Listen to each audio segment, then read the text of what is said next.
What's up, family? Welcome back to the channel. I am here today with a quick chat to share some things that I've been thinking about, what I find wrong or problematic with biblical manhood. Before we jump into this conversation, you already kind of know the routine. If you haven't already liked the video, please go ahead and do so. If you haven't already subscribed to the channel, this would be a great time to do so as well. Also, hit that alert notification bell so that way every time we have a new video, you're one of the first people to get notified. Also, consider joining our community either through Patreon or through our YouTube membership program, which allows you to conveniently financially support the channel. You can also physically support the channel by becoming one of our volunteers, one of our online volunteer teams. You can do so either through our website at dldd.us. Sorry. Or through the links within our descriptions. There are plenty of places, especially if you check out our Sunday sessions. Let's see here. Beyond that, we also have some really dope merchandise. So check that out. That's also another really convenient way to support the channel and get something in return. All right. So I think I've covered all my bases here. Let's jump into this conversation. This quick chat is named what I find problematic with biblical manhood, and among the many things wrong with biblical manhood, its perception of biblical womanhood has been highly problematic in both interpretation and practice. The standard of, and you know what, actually, before I even go beyond that, I want to say just even defining this idea of a biblical man or biblical woman creates so many problems that then traps people into identities that were predefined. And so when you have a pre-established idea of what womanly behavior is, then this also gives you a false premise to have predefined ideas of what manly behavior and ideology is. And as you see, that goes both ways. And so typically the standard of biblical manhood is that the man is the head of the woman because God created man first, and that's God's order. And this is an adage that I've heard most frequently from drunk men and sober women. An interesting dichotomy, to be sure. But this idea of biblical manhood doesn't just set a place for men in the home, it also dictates a place for women in society. And then verses such as First Corinthians chapter 11, verse 3, and First Timothy, I believe, chapter 2, verse 12. And then also Ephesians chapter 5, verse 22 through 24 are often cited to justify these views, and as reason as to why they should be accepted today, even in modern times, not for any other reason than simply because the Bible tells me so. Yikes, right?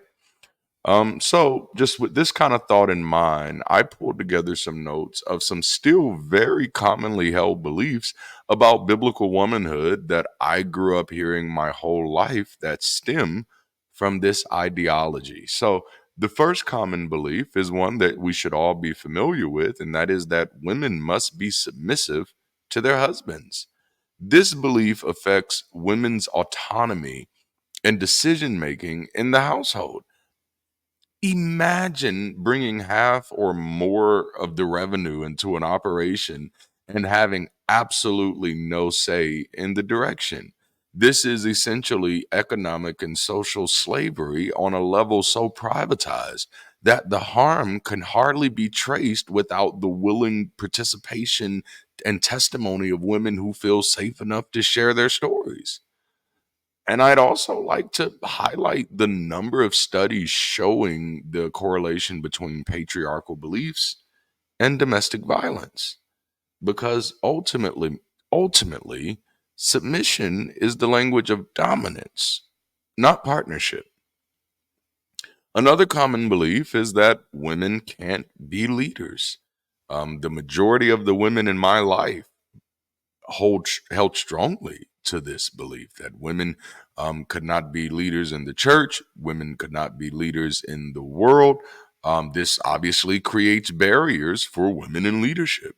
Society then gets to determine what roles are best suited for women, without the consent of women.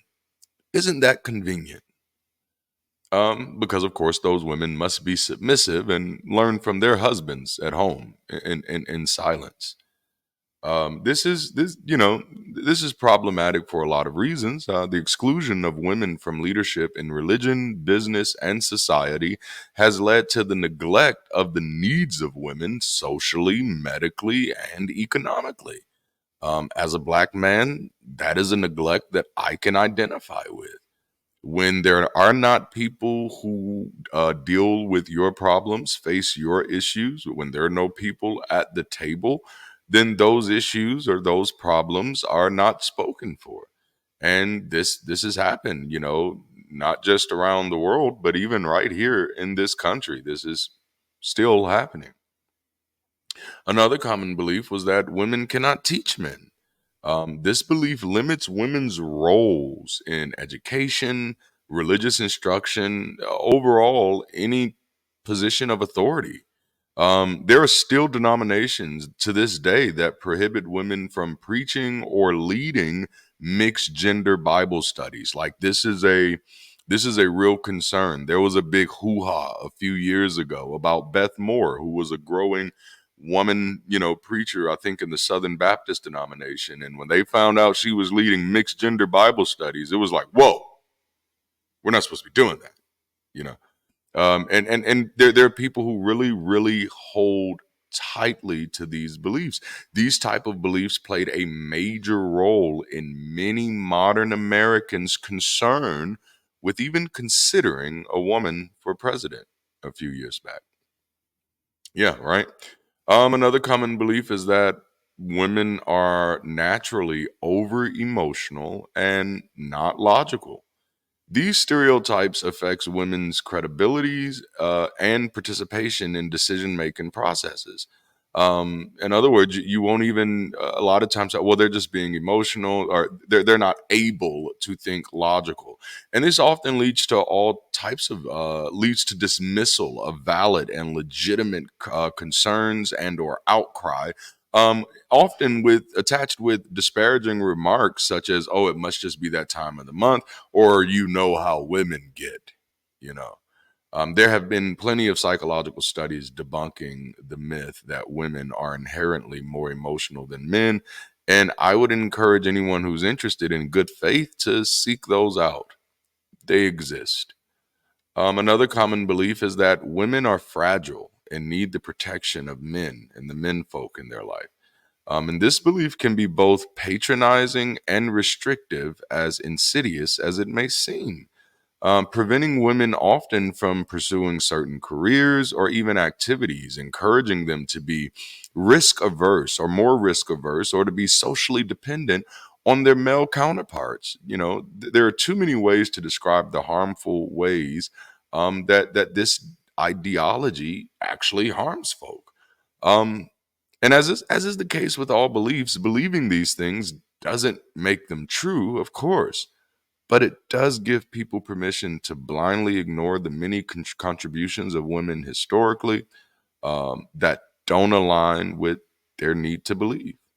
And this isn't just harmful to the way we view women in society. It's also harmful to the way young girls are taught to perceive themselves, which I think is a long overdue conversation.